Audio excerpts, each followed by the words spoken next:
Well, thank you, Chairwoman Collins and Ranking Member Murray. I'm so grateful for your attention on this issue, your commitment to this issue. I'm also grateful for Chairman Alexander's interest in having this hearing. It is invaluable.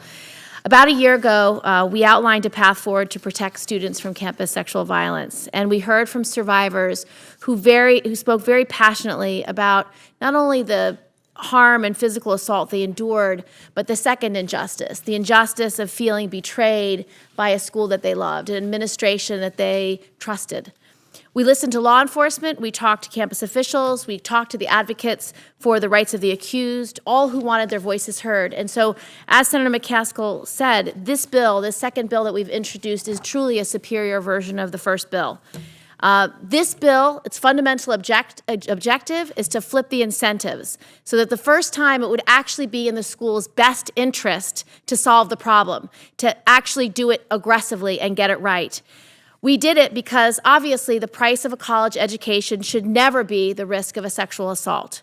Every day it's becoming increasingly clear that too many schools are failing because they do not take sexual assault seriously enough. They do not see it as the violent felony that it actually is. They do not treat these as life-altering assaults, and they don't treat them as violent crimes. Schools all across the country will routinely withhold a diploma if you don't pay your fees. They'll routinely kick you out if you cheat on a test.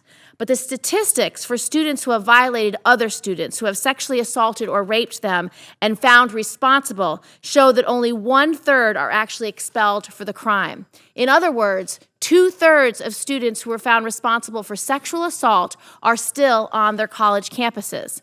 What does it say about our school's priorities if some colleges have tougher justice for a student cheating on an exam than for someone who has raped another student?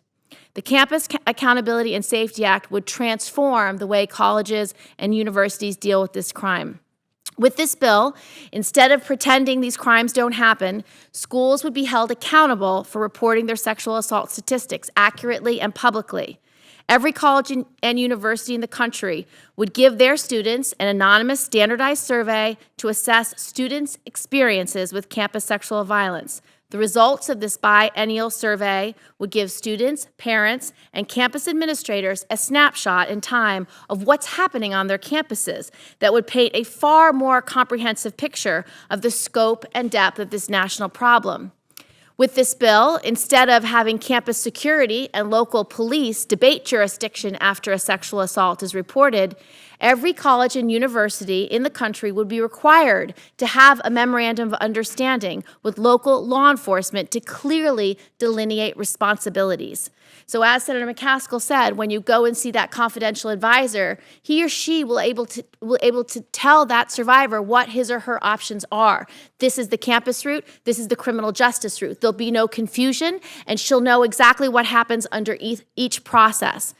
And instead of a survivor feeling like she has to go public with the details of her rape just to capture her school's attention, with this bill, she now has a dignified path to justice without having to broadcast the details of the worst nightmare of her life in public and on the cover of the New York Times.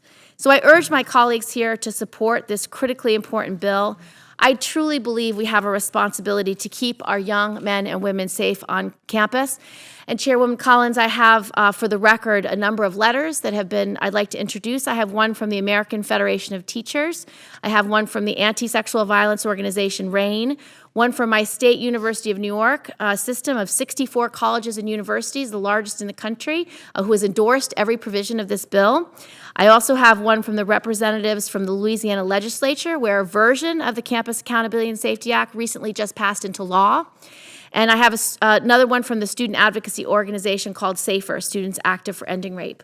Thank you again for your attention and your dedication, and thank you to all the members who came to this hearing. Thank you.